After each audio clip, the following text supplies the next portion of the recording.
32장 올리브가 친절한 친구들과 함께 누리기 시작한 행복한 생활에 대하여. 올리브의 병세는 가볍거나 단순한 것이 아니었다. 팔 부상으로 인한 통증과 회복의 지체 이외에도 차갑고 습한 공기에 노출된 탓에 생긴 열과 오한이 여러 주 동안 계속 이어져 그를 몹시 쇠약하게 만들었다. 하지만 마침내 조금씩 좋아지기 시작했고 이따금 몇 마디 말까지 할 수 있을 정도가 되었다.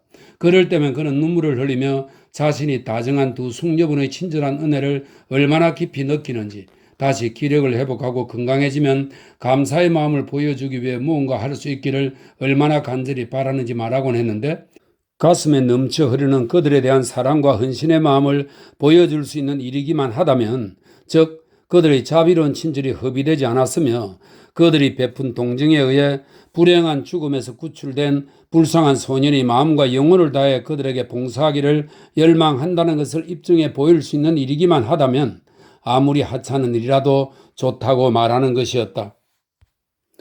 불쌍한 것.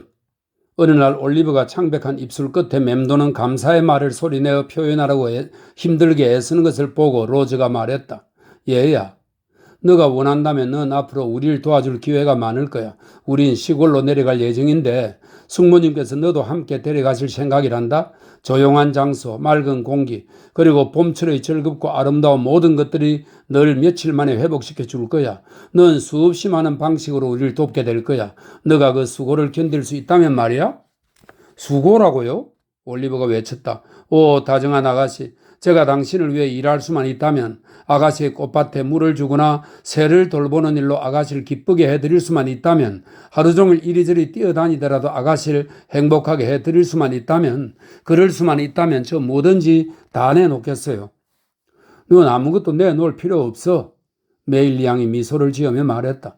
왜냐면 조금 전에 말했듯이 넌 수없이 많은 방식으로 우리를 도와주게 될 거고, 우리를 기쁘게 하기 위해 너가 지금 약속하는 반만큼만 수고를 해도 우린 정말이지 몹시 행복할 테니까 말이야. 행복하실 거라고요, 아가씨? 올리브가 외쳤다. 아, 그렇게 말씀해 주시다니 정말로 친절하시군요. 넌 내가 말로 표현할 수 있는 것보다 더 많이 나를 행복하게 해줄 거야. 젊은 숙녀가 대답했다. 다정하고 좋으신 숙모님께서 너가 우리한테 얘기한 것과 같은 그런 비참한 불행에서 누군가를 구하는 일에 도움이 되었다는 생각은 나에게 말할 수 없는 기쁨을 줄 거야. 하지만 숙모님의 자비와 연민을 받은 사람이 진정으로 감사와 애정을 느낀다는 걸 아는 것은 너가 상상하는 이상으로 더욱 나를 기쁘게 할 거란다. 내 말 이해하겠니? 그녀는 생각에 잠긴 듯한 올리브의 얼굴을 살피며 물었다. 오, 네, 아가씨, 그럼요.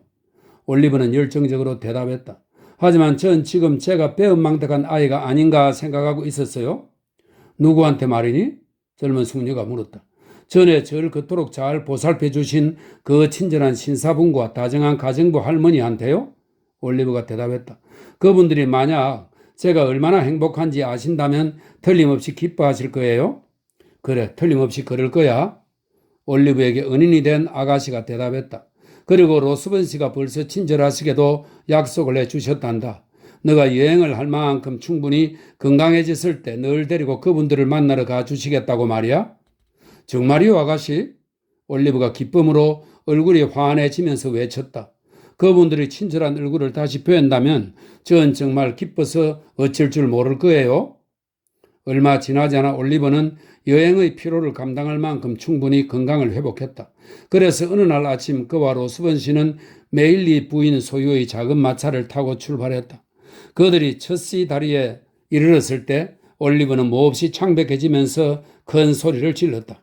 아니, 얘가 왜 그러지? 로스번 씨는 늘 그러듯이 야단 법석을 떨며 외쳤다. 뭘 보고 그러냐? 뭘 들은 거냐? 뭘 느낀 거냐? 뭐야? 어? 저거요, 선생님. 올리버가 마차 창밖을 가리키며 소리쳤다. 저 집이요. 그래, 글쎄, 그게 어쨌다는 거냐? 마부, 마차를 멈추게. 마차를 세우라고. 의사가 소리쳤다. 저 집이 어쨌다는 거냐, 얘야, 응? 도둑들이요. 그들이 절 데려갔던 집이에요.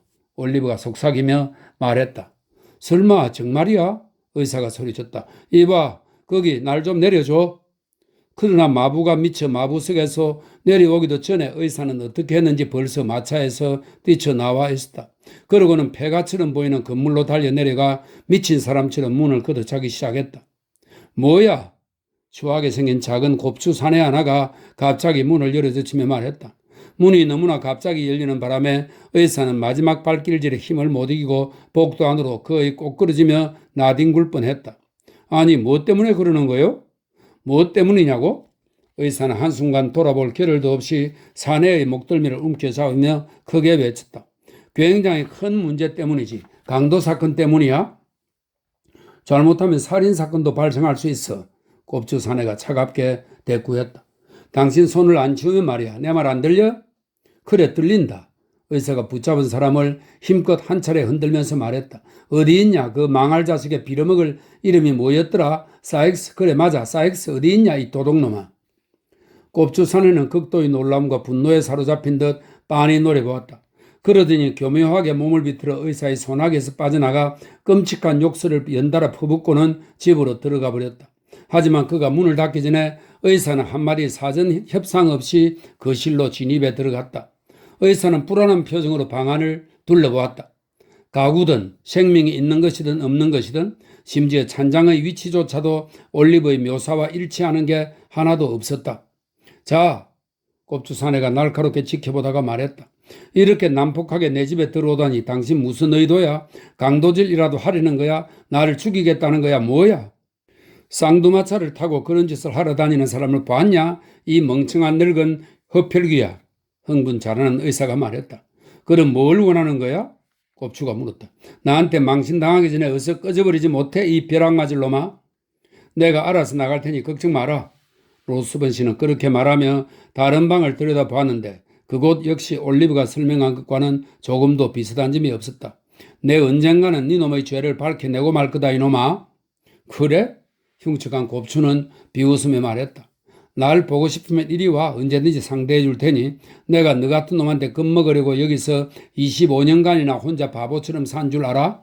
이 일의 대가를 꼭 치르게 해주마. 내 꼭 치르게 해주마. 이렇게 말하면서 악마처럼 흉하게 생긴 그 작은 사내는 마치 격분하여 미친 것처럼 악다구니를 내지르고 바닥을 구르며 날뛰었다. 어리석은 꼴이 돼버렸군 이거. 의사는 혼자말로 중얼거렸다. 아이가 잘못 본 게 틀림없어. 이봐. 이거나 주머니에 받아넣고 다시 들어가 닥치고 있어. 그는 이렇게 말하며 곱추에게 금호 한 잎을 던져주고는 마차로 돌아갔다. 곱추 사내는 마차 문 앞까지 따라오면서 쌍스럽게 짝이 없는 욕설과 저주를 계속 퍼부어댔다. 하지만 로스번 씨가 마부에게 무언가 이야기하려고 고개를 돌렸을 때 그가 마차 안을 들여다보고 한순간 올리브를 눈여겨보았는데 그게 얼마나 날카롭고 사나운 시선이었는지, 그러면서 동시에 얼마나 분노와 복수심에 가득 찬 시선이었는지 그 후 몇 달 동안 올리브는 자든 깨어있던 그 눈길을 잊지 못했다. 곱추는 마부가 다시 마부석에 앉을 때까지 더할 나위 없이 지독한 욕설을 계속해서 퍼부었으며 올리브 일행이 다시 길을 떠난 뒤에도 저만치 뒤에서 광적인 분노로 어쩔 줄 모르는 듯이 발로 땅을 구르며 머리카락을 쥐어 뜯었다. 난 바보 천치야. 의사가 오랫동안 침묵을 지키다가 말했다. 너도 내가 그렇다는 걸 진작 알아채지 않았니, 올리브? 아니요, 선생님. 그럼 앞으로 그렇다는 걸 잊지 말거라. 정말 바보라니까? 의사가 또다시 몇 분간 가만히 있다가 말했다. 설령 그곳이 맞는 장소였고 또 악당놈들이 그곳에 있었다 하더라도 나 혼자서 뭘 어떻게 할 수 있었겠어? 게다가 누군가에게 도움을 받았다고 해도 무슨 좋은 결과가 있었겠어? 숨겨놓은 내 비밀이 드러나서 어떻게 이를 쉬쉬하며 덮어버렸는지 진술해야만 하는 상황으로 치닫는 것 말고는 말이야. 물론 그랬더라면 좋은 교훈이야 되었겠지. 난 항상 충동적으로 행동해가지고는 꼭 이런저런 공경에 빠진단 말이야. 난 따끔한 맛을 봐야 해. 자, 사실은 이랬다. 이 훌륭한 의사는 평생을 오로지 충동적으로 행동해왔다. 하지만 그로 인해 특별히 어떤 공경이나 불행에 연루되기는커녕 오히려 그를 아는 모든 사람들에게서 가장 뜨거운 존경과 경의를 받았으니 이 사실은 그를 지배하는 충동적인 성격의 나쁜 면을 보여주는 증거는 아니었다. 진실을 말하자면 그는 올리브의 이야기를 뒷받침할 증거를 확보할 바로 첫 번째 기회가 왔는데도 확실한 물증을 찾아내지 못한 실망 때문에 1, 2분 동안 화가 좀 나 있었던 것이다. 하지만 그는 금세 기분이 풀렸고 자기 질문에 대한 올리브의 대답이 여전히 정직하고 일관될 뿐만 아니라 이전에 그랬던 것과 마찬가지로 진지하고 진정한 태도로 진술되는 것을 보고는 그 이후로 아이의 말을 완전히 신뢰하기로 마음을 굳게 먹었다. 올리브는 브라운로 씨가 거주하는 거리의 이름을 알았으므로 그들은 곧장 거리로 마차를 몰고 갈 수 있었다. 마차가 그 거리에 접어들었을 때 올리브는 가슴이 너무나 격렬하게 뛰어서 거의 숨도 쉬기 어려울 지경이었다. 자, 얘야, 어느 집이냐? 로스번 씨가 물었다. 저기요, 저기. 올리브가 창밖을 애타게 가리키며 대답했다. 저 하얀 집이요. 아, 빨리 가주세요. 제발 좀 빨리 가주세요. 전 죽을 것만 같아요. 너무나 떨려요.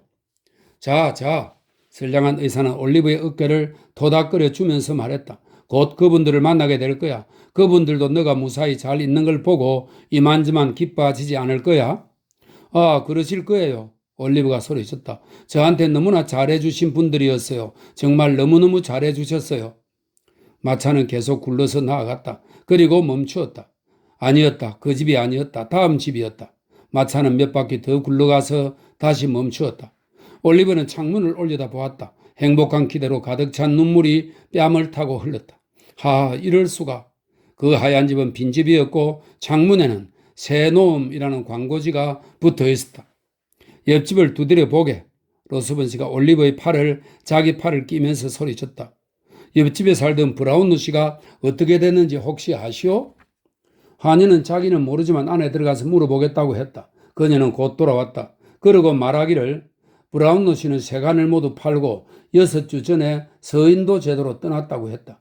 올리브는 두 손을 마주 잡은 채 힘없이 뒤로 주저앉았다. 가정부도 함께 갔다더냐? 로스번 씨가 잠시 가만히 있다가 물었다. 네, 나리. 하니가 대답했다. 노신사님, 가정부 아주머니, 브라운로 씨의 친구이신 다른 신사분, 그렇게 모두 함께 가셨답니다. 그렇다면 다시 집으로 말머리를 돌리게. 로스번 씨가 마부에게 말했다. 이 망할 놈의 런던에서 벗어날 때까지는 말에게 먹이를 주기 위해 멈추지도 말고 계속하게. 서점 주인은요, 선생님? 올리브가 말했다. 전 거기로 가는 길을 알아요. 그분을 만나보고 가요, 선생님. 제발 그분을 보고 가요. 불쌍한 아이야. 하루 동안의 실망이로는 이것으로 충분하다. 의사가 말했다. 우리 둘 다에게 아주 충분해. 서점 주인을 찾아가면 우린 그가 죽었다든가 자기 집에 불을 질렀다든가 아니면 도망갔다든가 하는 말을 들을 게 확실해. 아니야, 그냥 곧장 집으로 다시 가자. 그리고 이와 같은 의사의 충동에 따라 그들은 집으로 갔다.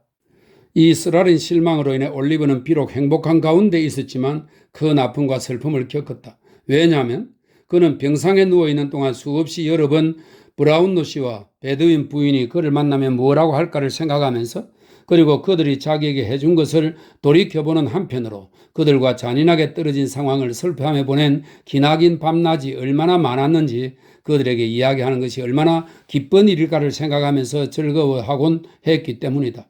게다가 마침내 그가 어떻게 강제로 끌려갔는지를 설명함으로써 그들에게 자신의 결백함을 입증할 수 있으리라는 희망 또한 최근의 많은 시련 가운데서도 그에게 힘을 북돋아 주고 버티게끔 하는 역할을 했던 것이다. 그런데 이제 그들이 그렇게 먼 곳으로 가버렸다고 생각하니 자기가 사기꾼이요 도둑놈이라는 믿음을, 그가 죽는 날까지 해소되지 않고 남아있을 믿음을 그들이 그대로 지니고 갔다고 생각하니 그것은 거의 견딜 수 없는 고통으로 그에게 다가왔다. 그러나 이번 일에도 불구하고 그의 은인들의 행동은 전혀 달라지지 않았다. 그로부터 2주가 지난 후 따뜻하고 화창한 날씨가 완연히 시작되고 나무와 꽃들마다 어린 새싹과 화려한 꽃봉오리를 틔워내고 있을 때 그들은 첫 씨의 집을 몇 달 동안 떠나 있을 준비를 했다. 그렇게도 폐익인의 탐욕을 불러일으켰던 언제 식기들을 은행에 보내 맡기고 자일스와 다른 하이나 나를 집을 보살피도록 남겨두고 그들은 올리브를 데리고 약간 멀리 떨어진 시골집을 향해 출발했다. 이 병약한 아이가 내륙 마을의 향기로운 공기와 푸른 언덕과 우거진 숲속에서 느낀 즐거움과 기쁨, 마음의 평화와 부드러운 안온함을 누가 말로 표현할 수 있으랴. 평화롭고 고요한 풍경이 답답하고 시끄러운 곳에 사는 고통에 지친 사람들의 마음속에 어떤 식으로 스며들어 그들의 찌든 가슴 속 깊숙이 상쾌함을 전하는지 누가 말로 설명할 수 있으리. 복잡하고 갑갑한 거리에서 힘들게 하루하루 살아가며 변화 같은 것을 결코 바란 적이 없는 사람들. 습관이 정말로 제2의 천성이 되어버려 자신의 좁은 일상 활동 영역을 형성하는 건물과 거리의 돌과 벽돌 하나하나까지 거의 사랑하다시피 하게 된 사람들. 이런 사람들조차도 결국에 가서 죽음의 손길을 느낄 때 자연의 얼굴을 잠깐이라도 한번 바라보기를 갈망한다고 알려져 있다. 그래서 그들이 오랫동안 고통과 즐거움을 겪으며 보낸 장면에서 멀리 떨어진 곳에 오게 되면 이내 새로운 사람으로 바뀌는 것처럼 보인다. 그럴 때 그들은 날마다 어딘가 양지 바르고 푸르른 곳을 힘겹게 찾아가 하늘과 언덕과 들판과 반짝이는 물을 보고 아름다운 추억들을 마음속에 되살리는데, 이를 통해 하늘나라를 미리 맛봄으로써 몸이 빠르게 쇠약해져 가는 것을 위로받는다. 그러고서 자신의 쓸쓸한 방 창문 밖으로 평화롭게 저무는 태양빛이 그들의 침침하고 희미한 눈에서 점점 사라져가는 것을 지켜보고는 몇 시간이 지나지 않아 그 석양빛처럼 평화로이 눈을 감고 무덤으로 들어가는 것이다. 평화로운 시골 풍경이 불러일으키는 이 기억들은 이 세상의 것들이 아니며 이 세상의 생각이나 희망과 연관된 것들도 아니다. 이 기억들은 우리에게 악영향을 끼쳐 우리가 사랑했던 이들의 무덤에 놓을 화환을 어떻게 엮어야 하는지를 가르쳐 줄 것인 바, 우리로 하여금 생각을 정화하고 묵은 원한과 정오를 그 앞에 내려놓도록 할 것이다. 하지만 이 모든 것 아래에는 가장 생각이 깊지 못한 사람조차 그러한데, 오래전 어느 멀고 아득한 과거에 그런 느낌을 지닌 적이 있었다는 희미하고 어렴풋한 의식이 드리워져 있는 바, 이 의식은 다가올 먼 미래에 대한 엄숙한 생각을 불러일으키고 오만과 그 밑에 있는 속된 욕망을 쫓아버린다. 그들이 간 곳은 아름다운 곳이었다. 어쨌든 지저분한 사람들 무리에 섞여 소란과 악다구니의 한가운데서 살아온 올리브는 새로운 세상에 온 듯한 느낌이었다. 장미와 인동 등굴이 담장에 매달려 있었고 담장에 있는 굴이 나무 줄기를 휘감고 올라갔으며 정원의 꽃들이 달콤한 향기로 공기를 가득 채웠다. 바로 옆에는 자그마한 교회 묘지가 있었는데 보기 흉한 큰 비석들이 빽빽이 들어서 있지 않고 마을 노인들이 편안히 잠든 싱싱한 잔디와 이끼로 덮인 소박한 무덤들만이 자리를 차지하고 있었다. 올리브는 자주 그곳을 거닐었다. 그러면서 어머니가 누워있을 불쌍한 무덤을 생각하고는 이따금 땅바닥에 주저앉아 남몰래 흐느꼈다. 하지만 그러다가 눈을 들어 머리 위의 저 먼 하늘을 바라보고 어머니가 땅에 누워있다는 생각을 멈추었으며 어머니를 위해 슬프게, 하지만 더 이상 마음 아파함 없이 눈물을 흘리곤 했다. 행복한 나날이었다. 낮은 평화롭고 차분했으며 밤이 되어도 두려움이나 걱정을 느끼지 않았다. 비참하게 감금당한 채 무기력하게 시간을 보내거나 저속한 사람들과 어울리는 일이 없이 오로지 즐겁고 행복한 시간들 뿐이었다. 그는 매일 아침 작은 교회 근처에 사는 백발의 노 신사에게 가서 읽기 연습과 쓰기를 배웠다. 노 신사가 얼마나 친절하게 설명하고 또 얼마나 열성적으로 가르쳐 주는지 올리브는 노 신사를 기쁘게 해주기 위해 아무리 노력을 해도 부족하다고 느꼈다. 공부를 마치면 메일리 부인과 로즈와 산책을 하며 그들이 책에 대해 이야기하는 것을 듣거나 아니면 어느 그늘진 곳에서 그들 곁에 앉아 로즈가 책 읽는 것을 들었는데, 할 수만 있다면 너무 어두워서 글자가 보이지 않을 때까지 계속 그렇게 읽고 싶은 마음이었다. 그러고 나면 다음날 배울 공부를 준비했다. 그는 정원이 내다보이는 작은 방에서 열심히 공부했는데, 그러다가 저녁이 서서히 다가와 두 숙녀가 다시 산책을 나가면 함께 따라 나가 그들이 나누는 모든 이야기를 더없이 즐겁게 귀 기울여 들었다. 그리고 이럴 때 혹시 그들이 원하는 꽃이 있어 그가 기에 올라가 따줄 수 있거나 뭔가 잊은 게 있어 그가 달려가 가져다 줄 수 있기라도 하면 그는 너무나 행복해했고, 그래서 더 이상 빠를 수 없을 만큼 빨리 그 일을 해냈다. 날이 완전히 어두워져서 집으로 돌아오면 젊은 숙녀는 피아노 앞에 앉아 무언가 즐거운 곡을 연주하거나 낮고 부드러운 목소리로 숙모가 좋아하는 옛 노래를 부르곤 했다. 이런 때는 촛불을 켜놓지 않았는데 올리브는 창가에 앉아 감미로운 음악에 귀 기울이며 더할 나위 없는 황홀감에 빠져들곤 했다. 그리고 일요일이 되면 지금까지 보낸 일요일과 얼마나 다른 방식으로 하루가 지나갔던가, 그리고 얼마나 행복하게 지나갔던가, 더없이 행복한 그 시절의 다른 모든 날들과 마찬가지로 말이다. 아침에는 작은 교회당에 가서 예배를 드렸다. 교회당 창가에는 푸른 나뭇잎들이 살랑되었고 밖에서는 새들이 지저귀었으며 나지막한 현관으로는 달콤한 공기가 스며들어와 소박한 건물 전체를 향기로 가득 채웠다. 가난한 사람들은 얼마나 깔끔하고 깨끗한 사람인지, 무릎 꿇고 기도하는 모습이 어찌나 경건한지, 그들이 거기에 함께 모인 것은 지겨운 의무가 아니라 즐거움에서 비롯된 것처럼 보였다. 그들의 찬송은 비록 거칠었을지 모르지만 진정한 것이었고, 적어도 올리브의 귀에는 그렇게 들렸다. 그가 전에 교회에서 들어본 어떤 노래보다도 아름답게 들렸다. 그리고 나면 보통 때처럼 산책을 했고, 그 다음에 농부들의 깨끗한 집을 여러 곳 방문했다. 밤이 되면 올리브는 성경책을 한두 장 읽었는데, 지난주 내내 공부한 것들로 이 의무를 수행할 때 느낀 자랑스러움과 기쁨은 그가 목사였더라도 이보다 더 크지 않았을 것이다. 아침이면 올리브는 6시쯤 일어나 들판을 돌아다니며 멀리 생나무 울타리들까지 뒤져 야생화 꽃다발을 만들었다. 그것을 하나로 안고 집으로 돌아와 마음과 정성을 다해 최대한 아름다운 꽃꽂이를 만들어 아침 식탁을 장식했다. 메일리 양의 새들을 위해 따온 신선한 개쑥갓도 있었고, 마을 서기의 유능한 지도 아래 이 분야에 대해 공부하고 있던 올리브는 그것으로 누가 봐도 훌륭하게 새장을 꾸며놓곤 했다. 새들을 완전히 말쑥하고 멋지게 단장해서 하루를 잘 보내도록 해놓고 나면 대개 어려운 사람을 돕는 자그마한 심부름 같은 것을 하러 마을로 갔다. 혹 그가 심부름이 없으면 이따금 풀밭에서 벌어지는 신나는 크리켓 놀이를 했으며, 그것도 없으면 늘 무언가 있게 마련인 정원일이나 식물 돌보는 일을 했는데, 올리브는 이 일을, 설명이 있습니다. 원래 정원사가 본업인 마을 서기의 가르침 아래 올리브는 이 분야도 공부를 했다.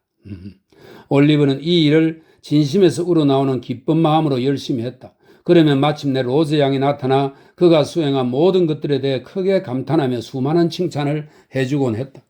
그렇게 어느덧 석 달이 흘러갔다. 이 석 달은 세상에서 가장 축복받고 은총을 많이 받은 사람의 인생에서도 순전한 행복의 시기였을 테지만, 올리브의 경우에는 진정으로 더할 나위 없이 행복한 시절이었다. 한편에는 더없이 순수하고 상냥한 너그러움이, 다른 편에는 더없이 진실하고 뜨겁고 영혼에서 우러나온 감사함이 있었다. 당연히 그 짧은 기간이 끝나갈 무렵 올리버 트위스트는 노부인과 그 조카딸에게 완전히 한 가족과 같은 존재가 되었으며, 그의 어리고 다감한 가슴이 바치는 열렬한 애정은 그를 자랑스러워하는 이들의 기쁨과 사랑으로 모자람 없는 보답을 받았다. 33장. 올리브와 친구들의 행복이 갑작스러운 중단을 겪는다. 봄은 빠르게 지나가고 여름이 왔다. 처음에 도착했을 때 마을이 아름다웠다면 지금은 풍요로운 무성함의 완전한 절정 상태에 있었다. 지난 몇 달 동안 헐벗고 움츠린 모습이었던 큰 나무들이 이제는 강한 생명력과 활력을 터뜨렸으며, 초록으로 우거진 팔을 메마른 땅 위로 쭉쭉 뻗어 땡볕에 훤히 노출된 장소들을 그늘이 훌륭한 곳으로 바꿔 놓았으니, 그늘이 짙고 쾌적한 이곳에서는 저 앞 햇빛에 잠긴 넓게 뻗은 풍경을 바라볼 수 있었다. 대지는 가장 눈부신 초록빛 망토를 걸치고 가장 풍요로운 향기를 널리 퍼뜨렸다. 한 해의 전성기이자 가장 활기찬 때였는 바 만물이 기쁨에 넘쳐 번창하고 있었다. 작은 시골집에서는 여전히 조용한 생활이 계속되었고 차분한 명랑함이 식구들 사이에 깃들어 있었다. 올리브는 이미 오래전에 건강하고 튼튼해져 있었다. 그러나 건강하든 병을 앓든 주위 사람들에 대한 그의 뜨거운 감정에는 아무런 변화가 없었다. 건강 상태에 따라 심경이 변하는 수많은 사람들과 달리 올리브는 고통과 시련으로 인해 기력을 상실했을 때, 그래서 자그마한 보살핌이나 도움조차 간호하는 사람들에게 전적으로 의지해야 했던 때와 똑같이 여전히 상냥하고 다정하고 애정 깊은 아이였다. 어느 아름다운 밤에 그들은 보통 때보다 더 오랫동안 산책을 했다. 낮에 유달리 덥더니 이제 환한 달이 뜬 가운데 가벼운 바람이 일어서 유달리 상쾌한 느낌이었기 때문이다. 로저 역시 아주 기분이 좋았다. 그래서 즐겁게 대화를 나누며 산책을 계속하다가 평소에 가던 곳보다 훨씬 멀리까지 갔다. 메일리 부인이 좀 피곤해했으므로 그들은 다른 때보다 더 천천히 집으로 돌아왔다. 젊은 숙녀는 소박한 본인만 벗어놓고 평소처럼 피아노 앞에 앉았다. 그녀는 몇 분 동안 무심히 건반을 두드리더니 마침내 낮고 아주 엄숙한 곡을 연주하기 시작했다. 그런데 곡을 연주하는 동안 그녀가 흐느껴 우는 듯한 소리가 들렸다. 로저, 얘야, 노부인이 말했다. 로즈는 아무런 대답도 하지 않은 채 좀 더 빠르게 연주했는데 마치 노부인의 말을 듣고 무언가 고통스러운 생각에서 깨어나기라도 한 것 같았다. 로즈, 내 사랑하는 아가야. 메일리 부인이 황급히 일어서며 소리쳤다. 그러곤 그녀에게로 몸을 굽혔다. 무슨 일이냐? 눈물을 다 흘리다니. 내 사랑하는 아이야. 무슨 슬픈 일이 있기에 그런 거니? 아무것도 아니에요, 숙모님. 아무것도. 젊은 숙녀는 대답했다. 왜 그러는지 저도 잘 모르겠어요. 뭐라고 설명할 수 없어요. 하지만 기분이 어디 아픈 건 아니니 얘야? 메일리 부인이 말을 끊으며 물었다. 아니에요. 아니에요. 아프진 않아요. 로즈가 대답했다. 하지만 그렇게 말하는 동안 어떤 치명적인 한기가 몸을 스치고 지나가기라도 한 것처럼 부르르 몸서리를 쳤다. 곧 괜찮아질 거예요. 창문 좀 닫아주세요. 제발. 올리브는 황급히 움직여 그녀의 요청대로 했다. 젊은 숙녀는 명랑함을 되찾으려 애쓰면서 좀 더 활기 있는 곡조를 연주하려고 해보았다. 하지만 손가락을 맥없이 금반 위에 떨어졌다. 그녀는 두 손으로 얼굴을 감싸면서 소파에 쓰러지더니 더 이상 억누를 수 없다는 듯 눈물을 터뜨렸다. 얘야, 노부인이 그녀를 두 팔로 감싸 안으며 말했다. 너의 이런 모습은 처음 보는구나? 놀라지 않게 해드리려고 했는데 어쩔 수 없었어요. 로즈가 대답했다. 정말이지 참으려고 애를 많이 썼어요. 하지만 소용이 없네요. 아무래도 제가 아픈가 봐요, 숙모님. 그녀는 정말로 아픈 게 맞았다. 촛불을 가져다 비추어 보니 그들이 집으로 돌아온 이후 그 짧은 시간 동안에 안색이 대리석처럼 하얗게 변해버린 것이 드러났기 때문이다. 얼굴 표정의 아름다움은 조금도 사라지지 않았다. 하지만 안색은 확실히 달라져 있었다.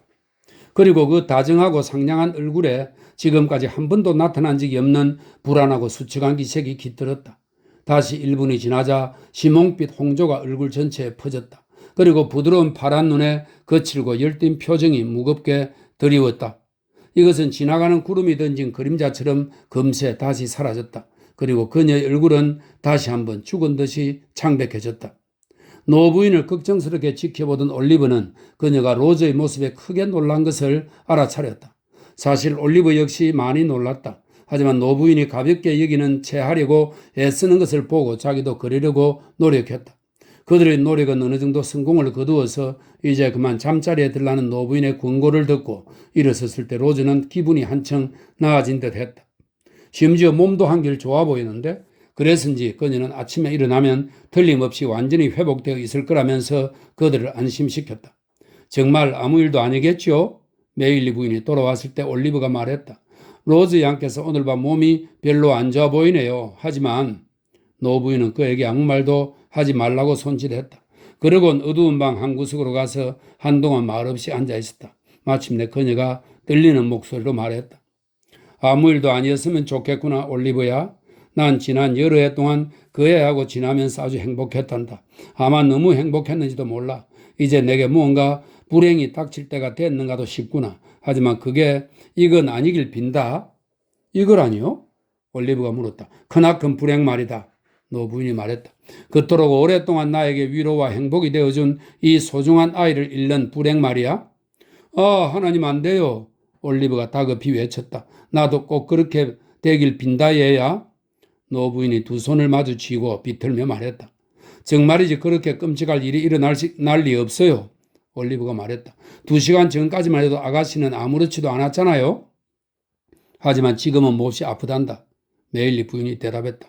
그리고 더 나빠질 게 틀림없단다. 내 소중하고 소중한 로즈. 그 애 없이 난 어떻게 산다지? 노 부인이 너무나 깊은 슬픔에 빠지는 바람에 올리브는 자신의 감정을 억누르고 오히려 용기를 내어 제발 그러지 말라고 그녀를 설득했고 또 소중한 로즈 아가씨를 위해서라도 제발 좀 더 진정하라고 간절히 부탁했다. 생각해 보세요, 마님. 눈물을 참으려고 애썼지만 결국 눈물이 터져 나오는 것을 어쩌지 못하며 올리브가 말했다. 생각해 보세요. 로즈 아가씨가 얼마나 젊고 착하신지, 아가씨가 주위 사람들에게 얼마나 즐거움과 위안을 주는지를 생각해 보세요. 전 확신해요.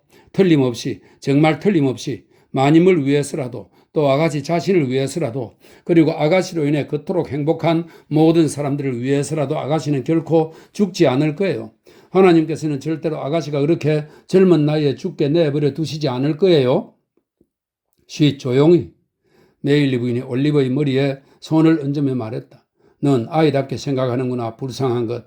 하지만 넌 내가 해야 할 일이 무엇인지 가르쳐 주었다. 내가 잠시 그걸 잊고 있었구나, 올리버.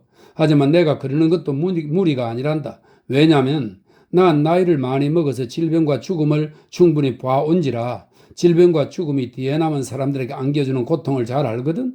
난 또 살 만큼 살아서 가장 젊고 선한 사람들조차 그들을 사랑하는 사람들의 바람과 일찍 죽을 수 있다는 것을 잘 안단다. 하지만 이것은 슬픔 가운데 있는 우리에게 위안을 주기도 하지. 하나님은 공정하신 분이거든. 그리고 이런 일들은 이 세상보다 더 밝은 좋은 세계가 있다는 것을, 그리고 그곳으로 가는 길이 아주 빠르다는 것을 우리에게 감동적으로 가르쳐 준단다. 하나님의 뜻대로 이루어지기를. 난 그 애를 사랑한단다. 내 사랑이 얼마나 깊은지는 오직 하나님만이 아실 거야. 올리브는 메일리 부인이 이렇게 말하면서 마치 단 한 번의 노력으로 그러는 것처럼 비통한 심정을 즉각 억누른 다음 몸을 꼿꼿이 세우고는 침착하고 꿋꿋한 모습이 되는 것을 보고 놀랐다. 그는 또한 그녀가 이 꿋꿋한 모습을 계속 유지하는 것을 보고, 그리고 이후 이어진 그 모든 간병과 보살핌의 시기에 언제나 망설임 없이 차분하게 일을 처리하는 것을 보고 더욱더 놀랐는데, 그녀는 자신이 해야 하는 모든 일들을 한결같은 태도로, 심지어 겉으로 보기에 완전히 명랑하기까지 한 태도로 수행해 나갔다. 하지만 올리브는 아직 어렸고, 그래서 굳건한 정신을 지닌 사람들이 힘든 상황 안에서 얼마나 대단한 일을 해낼 수 있는지 알지 못했다. 사실 그런 정신을 소유한 사람들 자신조차 그것을 거의 모르는데 어린 그가 어떻게 알랴? 걱정 가득한 밤이 이어졌다. 아침이 되었을 때 메일리 부인의 예견은 너무나도 정확히 들어맞았다. 로즈는 위험하고 극심한 열병의 초기 단계에 있었다. 우린 빨리 행동을 취해야 한다, 올리버. 그리고 쓸데없는 슬픔에 빠져서는 안 된다. 메일리 부인이 손가락을 입술에 대고 올리브의 얼굴을 빤히 들여다보았다. 이 편지를 최대한 빨리 로스번 씨한테 보내야 한다. 이것을 읍내 장터로 가지고 가거라. 들판을 가로질러 가는 보행자용 샛길로 가면 6km 정도밖에 안 될 거다. 거기 도착하면 말을 타고 가는 사람 편에 곧장 첫 시로 편지를 보내도록 해라. 그건 여관에 있는 사람들이 맡아서 해줄 게다. 난 너가 이 일을 잘 해낼 거라고 믿는다. 올리브는 아무 대답도 하지 않고 당장 떠나기를 갈망하는 표정으로 바라보았다. 여기에 편지가 하나 더 있다. 메일리 부인이 잠시 생각하다가 말을 계속했다. 다만 이걸 지금 보내야 할지 아니면 로즈의 상태를 정확히 알 때까지 기다려야 할지 잘 모르겠구나. 최악의 경우가 걱정되지 않는다면 안 보내려고 하는데 말이다. 그것도 첫 시로 보내는 건가요, 마님? 맡은 임무를 어서 수행하고 싶어 안달이 난 올리브가 편지를 받으려고 떨리는 손을 내밀며 물었다. 아니다. 노부인이 편지를 무심코 올리브에게 주며 대답했다. 올리브가 헐끗 보니 그가 잘 모르는 어느 시골의 훌륭한 귀족집에 사는 해리 메일리 씨한테 보내는 편지였다. 이것도 보낼까요, 마님? 올리브는 조급한 태도로 올려다보며 물었다. 아니야, 아직은 아닌 것 같구나. 메일리 부인이 편지를 도로 가져가며 말했다. 내일까지 한번 기다려볼 생각이다. 그녀는 그렇게 말한 뒤 올리브에게 돈 지갑을 주었다. 올리브는 더 이상 지체 없이 출발하여 그가 낼 수 있는 최단의 속도로 달려갔다. 그는 신속하게 들판을 가로질러 달렸다. 이따금씩 들판 사이로 난 좁은 길을 달려가기도 했는데 어떤 때는 길 양쪽에 높이 자란 밀줄기에 가려 거의 안 보였다가 어떤 때는 풀 베는 사람들과 건초 만드는 사람들이 부지런히 일하는 넓은 들판으로 나왔다가 했다. 가끔씩 몇 초 동안 숨을 돌리기 위해 멈춘 거 말고는 한 번도 쉬지 않고 달려 그는 마침내 땀을 뻘뻘 흘리며 먼지를 뒤집어 쓴 채 읍내 작은 장터에 도달했다. 여기서 그는 걸음을 멈추고 여관을 찾아 두리번거렸다. 하얀 은행 건물과 빨강 양조장, 노란 읍 사무소가 있었다. 그리고 길 모퉁이에 커다란 집이 한 채 있었는데 집 주변에 목재와 목조물을 모두 초록색으로 칠하고 앞에는 조지라는 간판이 붙어 있었다. 그는 이것을 보자마자 서둘러 그곳으로 갔다. 그는 대문간에서 졸고 있던 마차 기수에게 말을 건넸다. 올리브가 원하는 것이 무엇인지 들은 마차 기수는 그를 말구종한테 보냈고 말구종은 올리브가 전하는 이야기를 다시 다 듣고 나더니 그를 여관 주인한테 보냈다. 여관 주인은 파란 목수건과 흰 모자, 황갈색 반바지 차림에 그것과 어울리는 목이 긴 구두를 신은 키가 큰 사내로 마구간 문역 펌프에 기대어 은으로 만든 이 쑥시계를 가지고 일을 쑤시는 중이었다. 이 신사는 발송 계산서를 작성하기 위해 매우 신중한 걸음걸이로 카운터 안에 들어갔다. 계산서를 작성하는데 아주 오랜 시간이 걸렸는데 그렇게 준비한 계산서 금액을 지불하고 난 뒤에도 말에 안장을 얹고 말을 타고 갈 사람을 준비시키고 있느라 좋게 10분은 더 잡아먹었다. 그러는 동안 올리브는 절망에 가까운 걱정과 초조함으로 너무나 안달이 나서 할 수만 있다면 자신이 직접 말 위에 펄쩍 뛰어올라 전 속력으로 다음 역참까지 질주하고 싶은 마음이었다. 마침내 모든 준비가 끝났고 올리브는 신속히 전달해 줄 것을 신신당부하고 수없이 간청하면서 편지 꾸러미를 전해주었다. 그리하여 편지 배달부는 말에 박차를 가하며 출발해 장터의 울퉁불퉁한 포장도로를 따가닥 달려 읍내를 빠져나갔으며 2, 3분 후에는 유료 도로를 따라 질주했다. 편지를 마침내 보냈고 시간도 허비되지 않았다는 느낌에 어느 정도 마음이 뿌듯해져서 올리브는 다소 가벼워진 심경으로 여관 마당을 달려나왔다. 대문을 막 돌아서 빠져나갈 때였다. 그는 망토로 몸을 감싼 채 여관문에서 나오던 키 큰 사내와 어쩌다가 부딪히고 말았다. 아니, 사내는 올리브를 쳐다보더니 갑자기 몸을 움츠리면서 말했다. 이런 망할, 이건 뭐야? 죄송합니다, 나리. 올리브가 말했다. 아주 급히 집으로 돌아가는 중이어서 나오시는 걸 미처 못 봤습니다. 죽일 놈 같으니라고. 사내가 커다란 검은 눈으로 아이를 노려보며 혼자 말하듯 내뱉었다. 이럴 줄 대체 누가 알았겠어? 뼈를 갈아 재로 만들어 버릴 놈. 돌로 된 관 속에서도 벌떡 일어나 내 앞길을 막았을 놈이라니까? 죄송합니다. 낯선 사내의 사나운 태도에 당황하여 올리브는 더듬거리며 말했다. 어디 다치신 것은 아니겠죠? 이 썩은 문드러질 놈. 사내는 끔찍한 격정에 사로잡히며 이를 악문 사이로 낮게 내뱉었다. 내가 그 말 한마디만 할 용기가 있었다면 하룻밤만에 네 놈한테서 자유로워질 수 있었을 텐데 너희 머리에 저주가 쏟아지고 가슴에 끔찍한 죽음이 꽂혀라 이 마귀 새끼야. 대체 여기서 뭘 하고 있는 거야? 이렇게 알아듣지 못할 말을 퍼부으며 사내는 불끈진 주먹을 흔들어댔다. 그는 마치 올리브를 한 대 치기라도 할 작정인 것처럼 앞으로 다가서더니 다음 순간 땅바닥에 쓰러져 격렬하게 몸을 마구 비틀어대고 입에 거품을 물며 발작을 일으켰다. 올리브는 이 미친 사람, 올리브는 그렇게 생각했다고 설명이 되어 있습니다. 올리브는 이 미친 사람이 몸부림치는 것을 잠시 바라보다가 이내 여관으로 달려들어가 도움을 청했다. 미친 사람이 안전하게 여관으로 실려 들어가는 것을 본 그는 집으로 발길을 돌렸다. 그리고 낭비한 시간을 벌충하려고 최대한 빠른 속도로 달리면서 조금 전에 만난 사람의 이상한 행동을 다시 떠올리고는 굉장히 큰 놀라움과 약간의 두려움에 사로잡혔다. 그러나 이 사건은 그의 기억 속에 오래 남아있지 않았다. 집에 도착했을 때 마음을 써야 할 일이 너무나 많아서 자신에 대한 기억은 기억 속에서 모두 없어졌기 때문이다. 로즈 메일리의 병세는 급격히 나빠졌다. 한밤중이 되기 전에 헛소리까지 하기 시작했다. 그 지역에 사는 의사가 그녀의 곁을 줄곧 지켰는데 그는 처음 그녀를 살펴보고 났을 때 메일리 부인을 따로 불러서 로즈의 병이 아주 놀라운 성격을 가진 병이라고 선언했다. 사실은 그는 말했다. 그녀가 회복된다면 그의 기적이나 다름없습니다. 그날 밤 올리브가 침대에서 뻘떡 일어나 소리 나지 않게 살며시 계단으로 나가 병실에서 나는 아주 작은 소리라도 들어보려고 귀를 기울인 적이 얼마나 많았던가.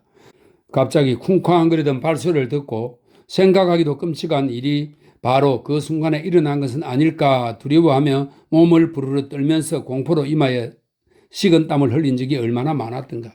그가 이전까지 했던 모든 열렬한 기도들은 깊은 무덤의 가장자리에서 비틀거리고 있는 상냥한 아가씨의 생명과 건강을 간절히 기원하며 올린 그날 밤의 고뇌와 열정에 찬 기도들과 비교할 때 얼마나 미지근한 것들이었던가. 아, 우리가 깊이 사랑하는 사람이 생사의 기로에서 떠는 동안 속수무책으로 곁에 서 있어야 하는 불안감이란, 그 두렵고 극심한 불안감이란, 마음속으로 마구 밀려와 강력한 이미지를 눈앞에 불러일으켜 가슴을 격렬히 뛰게 하고 숨을 가쁘게 만드는 고통스러운 생각들이란, 고통과 위험을 누그러뜨리거나 줄여주기 위해 무언가를 하고 싶은 뜨거운 갈망에도 불구하고 아무것도 해줄 힘이 없다는 절망감이란, 우리의 무력함에 대한 슬픈 자각이 낳은 영혼과 정신의 좌절감이란, 어떤 고문이 이런 것들과 필적할 수 있을 것이며 심경이 극도로 고조되고 달아오른 그 순간 어떤 생각들과 노력들이 이런 것들을 완화할 수 있겠는가. 아침이 왔고 작은 시골집은 쓸쓸하고 고요했다. 사람들은 속삭이며 이야기했고 걱정이 가득한 얼굴들이 이따금 대문에 나타났으며 여자와 아이들은 울면서 돌아갔다. 온종일 내내 어두워진 후에도 몇 시간 동안이나 올리브는 정원을 조용히 왔다 갔다 했다. 그는 매 순간 눈을 들어 병실을 쳐다보았고 마치 죽음이 그 안에 길게 누워있는 것이 보이는 어두운 창문을 보면서 부르르 몸소리를 치곤 했다. 밤늦게 로스번 씨가 도착했다. 견디기 힘든 일이요. 선량한 의사는 말했다. 그토록 젊고 그토록 사랑을 받는 아가씨인데 하지만 거의 가망이 없소. 또다시 아침이 되었다. 태양은 눈부시게 마치 불행이나 걱정 같은 것은 아무데도 보이지 않는다는 듯 눈부시게 빛났다. 주변의 나무잎과 꽃들이 하나같이 활짝 피어나고 벌어지는 가운데 생명과 건강, 환희의 소리와 광경이 그녀를 사방에서 둘러싼 가운데 아름다운 아가씨는 병상에 누워 급속도로 쇠약해져 갔다. 올리브는 오래된 교회 묘지를 혼자 살며시 찾아갔다. 그리고 초록빛 풀에 덮인 낮은 무덤 한 곳에 앉아 그녀를 위해 말없이 울며 기도했다. 교회 묘지의 전경은 참으로 평화롭고 아름다웠다. 햇빛이 밝게 비치는 풍경에는 찬란함과 환희가 넘쳤고 여름 새들의 노래에는 명랑한 음악이 머리 위로 쏜살같이 날아가는 때까마귀의 날쌘 비상에는 자유로움이 그리고 그 모든 것들에는 생명과 기쁨이 넘쳐 흘렀다. 그리하여 올리브가 쓰라리 눈을 들어 주위를 둘러보았을 때 그는 본능적으로 지금은 죽음을 위한 때가 아니라는 생각을 했다.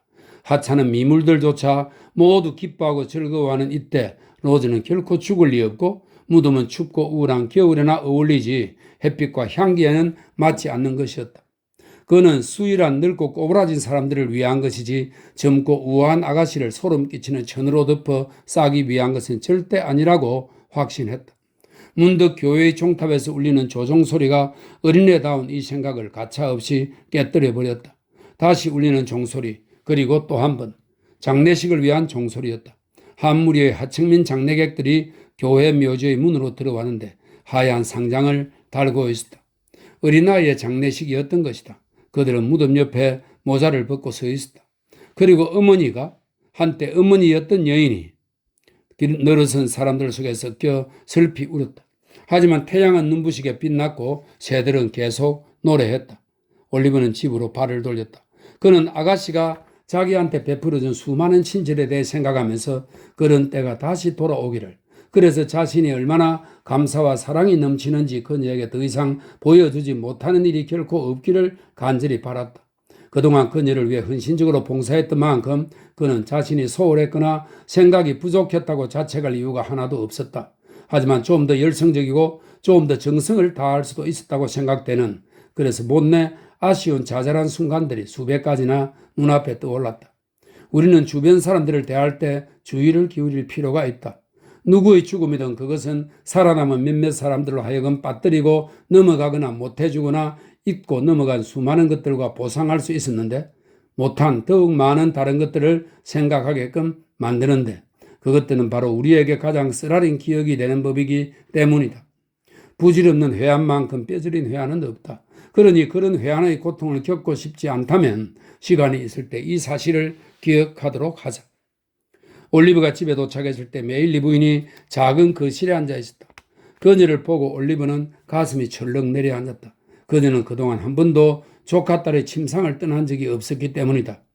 올리브는 병세에 무슨 변화가 일어났기에 그녀가 그렇게 방에서 나왔을까 생각하면서 두려움에 떨었다.